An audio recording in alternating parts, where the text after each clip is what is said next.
Hi, my name's Catherine, I'm from England, and when I was 12 years old I started to suffer from epilepsy.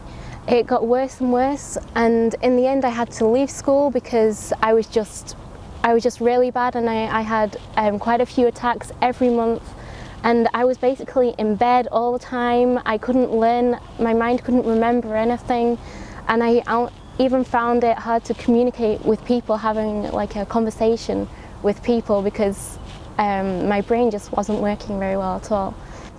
So that was when I was 12, all that happened. And then when I was 18, I was just totally desperate, and I was like, God, what can I do with my life? I'm just in bed all the time, I'm not doing anything, my life doesn't mean anything.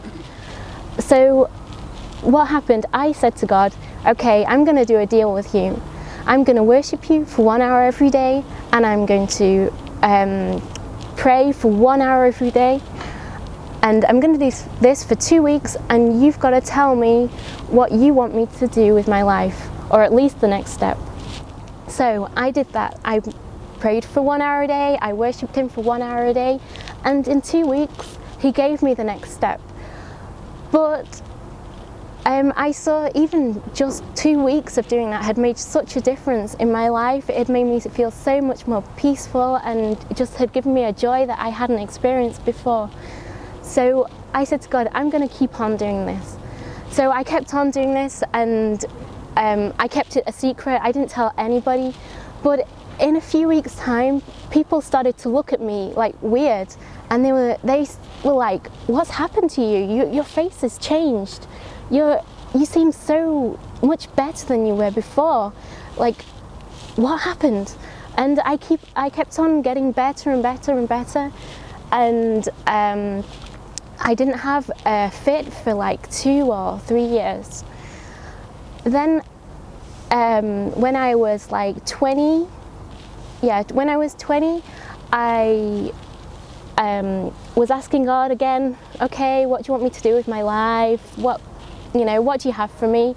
And he told me, I want you to go and do a DTS with YWAM in Argentina. And I was like, okay. So I packed up my bags and I went to Argentina like he told me to. And here God carried on the transformation in my life. I did my DTS like he said, and I stayed on working in YWAM Argentina. And I went on quite a few outreaches, going in different countries, in Brazil, in Chile, and I was even preaching. Before, I couldn't preach. I could hardly have a conversation with people, and God was using me to preach. Even though my memory was like sometimes not that great, God somehow just made me, he just really used me to bring his word to the people. And people even thought that I'd been preaching for years and years and years, and it was just like my second time of preaching. So it was just a miracle, basically a miracle. And another miracle that happened is I've actually learned Spanish. Before I couldn't learn anything, like I told you, my brain just wouldn't retain information. And now I can speak perfectly, well, not perfectly, but I can communicate really well in Spanish. And I've even married an Argentine guy, and we communicate in Spanish. And that is just like how much God can do in your life. And it's just amazing, God's power. So I want to encourage you, anybody that, if you're ill and you feel like you can't do anything for God, or even if you just like low self-esteem or anything, I want to encourage you that if you trust in God, and if you follow him and seek him, he can do amazing things in your life as well.